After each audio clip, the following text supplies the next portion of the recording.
I have some confessions to make, and this won't be quick. Because if I'm honestly being honest, when I look at my past, I see sin, and there's a lot of it. I didn't memorize this because I'll never perform it. I just needed to get it off my chest before I burn it. Sometimes I feel like I'm caught up in a whirlwind that just won't set me down. And my dad used to sit me down and he'd tell me yesterday doesn't matter, it's what you do with today that counts. But sometimes I feel like tomorrow will just be another yesterday. And I'll be honest, I've even contemplated not going any farther. I bet you didn't see that coming. But there are no perfect people, are there? I was 19 years old and I put a gun to my chest. I figured I'd put the bullet there instead of my head. Maybe I didn't want to ruin the thought of an open casket. So many things led me to that point and I couldn't continue to mask it. And I'm just trying to be open right now with the masses who've amassed with no knowledge of my past, because there's a past that I do not like looking at, but it likes looking at me and talking to me and reminding me of all my failures and faults and the people I've hurt and the counsel I've fought. I've always pushed people back. A lot of friends I've lost and I'll never get back, but my actions told them to get back, like they were helpless to help the construction zone that I had become. I've always been a work in progress, but there is no progress if there is no progression. But maybe progression comes with making these confessions. I'm not happy with who I am, and I don't think I'll ever be this side of eternity. But some of you put me on a pedestal like I think he's so spiritual, or at least he better be. I watched him preach and he even met with me. I'll never forget what he said to me. God has a plan for your life.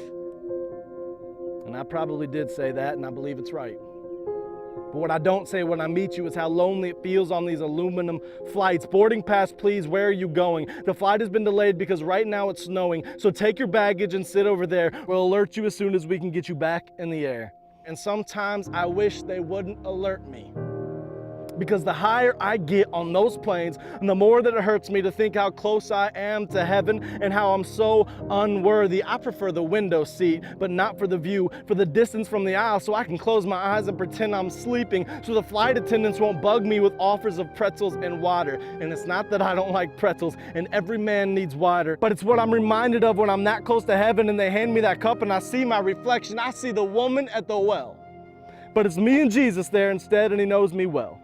Maybe not 5 wives with a life full of lies, but still enough to put her and I on level playing ground. She was ashamed of her sin, so she hid from her town. But to me, it's not just a town. I've got millions listening to what I'm saying now.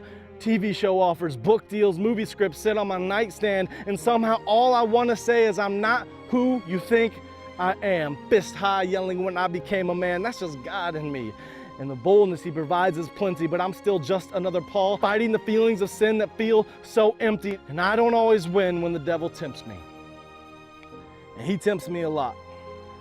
The opportunities to fall came pouring in the bigger I got. Everybody wants popularity until it puts you in a bubble. And everyone around you warns you so much about failing that you start thinking everything you do can get you in trouble. God must have been crazy when he gathered the angels in a heavenly huddle, like I'm sending Clayton to tell the world. 20 million people later, I'm like, what in the world? Why me? And I still wonder that. And you all wonder why I spend so much time under this hat. Ever felt like crawling under the carpet or hiding under a mat? Yeah, it's kind of like that. I use a hat to hide me from my surroundings when I'm under attack.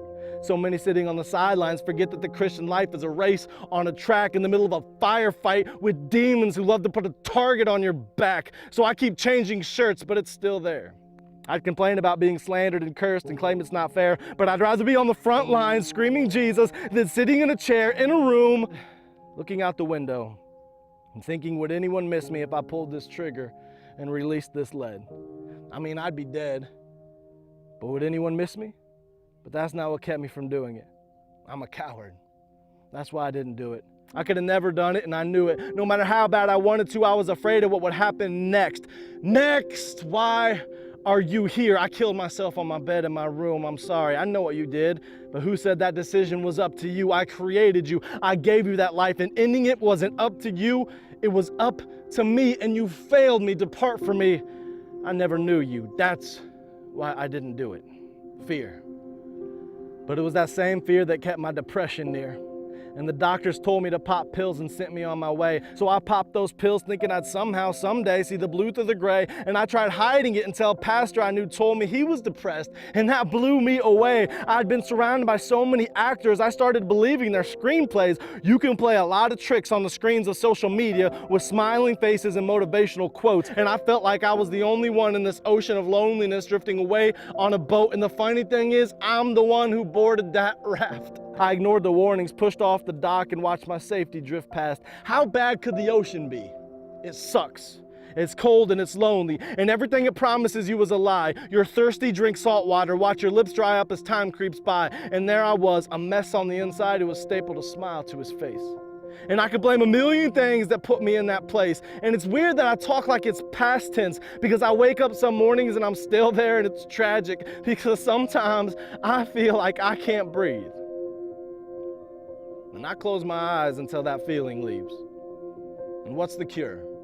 Of course, pick up your Bible and read. And that's why I tell people when they ask me, but when I say goodbye and get in that taxi, I wonder if they actually listened, or if they thought I was just giving them a cheap prescription masked in fake spirituality so I could be on my way. Because if they're like me, they know the incredible weight of that book when you go to pick it up after not being able to get out of bed for days. So do they listen to me or blow off every word that I say? And I don't blame them if they do, because I know what they're going through too. And people's advice never helped me either. You're expected to be perfect when you become a believer.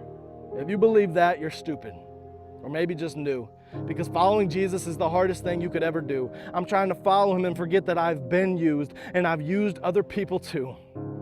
This world is not my home, but I sure did dirty the walls while traveling through. And I could lie to you and tell you it's all golden roads and prosperity, but I followed Jesus, so I won't, because neither did he. He promised a hard life with a lot of sorrow, but he promised strength to get through the depression, anxiety, murder, rape, adultery, divorce, diseases, death, and pains of tomorrow and the next day, and whatever comes after that. I hope I'm young when I die, maybe a car crash or a heart attack, because I've seen the American dream and I don't want any part of that.